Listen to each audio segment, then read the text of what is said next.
20 লাখেরও বেশি account delete করেছে সামাজিক যোগাযোগ মাধ্যমের অন্যতম বড় প্ল্যাটফর্ম মেটা। এমন সিদ্ধান্তের মূল উদ্দেশ্য পিক বুচারিং কেলেঙ্কারি মোকাবেলা করা। এই মোকাবেলায় এক ঝটকায় 20 লাখেরও বেশি অ্যাকাউন্ট ডিলিট করেছে ফেসবুক, ইনস্টাগ্রাম এবং হোয়াটসঅ্যাপের মূল কোম্পানি। প্রতারক চক্র নানাভাবে সাধারণ মানুষকে ফাঁদে ফেলে লাখ লাখ টাকা হাতিয়ে নিচ্ছে। বিভিন্ন অ্যাপে সাধারণ মানুষের সঙ্গে বন্ধুত্বের সম্পর্ক তৈরি করেন অনেকেই।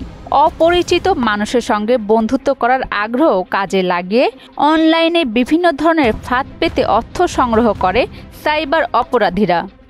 এমনকি ব্ল্যাকমেল করার পাশাপাশি বিভিন্ন ধরনের সাইবার হামলা চালিয়ে ব্যাংক থেকে অর্থ চুরি করেন তারা।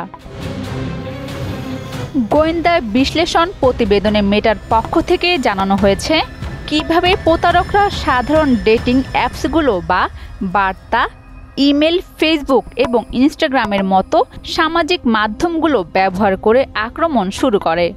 এই সমস্ত আলাপচারিতা ছড়ানোর একটি ফাঁদ মাত্র। সেই নিন্দাজনক ঘটনা নিজেই এমন একটি পরিবেশ তৈরি করে যেখানে এটি ক্রিপ্টো অ্যাপ্লিকেশন বা ওয়েবসাইট অপরাধী দলগুলির দ্বারা আরও ভালোভাবে নিয়ন্ত্রিত হতে পারে। সুদবিহীন ব্যাংকিংয়ে আত্মশুদ্ধির পথ এনআরবিসি ব্যাংকের ইসলামিক ব্যাংকিং আল আমিন। 2023 সালের এক রিপোর্টে বলা হয়েছে বিশ্বে অন্তত 3 লাখ মানুষ এই ধরনের প্রতারণার শিকার হয়েছেন। সব মিলিয়ে এক বছরে $64 মিলিয়ন হারিয়েছে মেটা।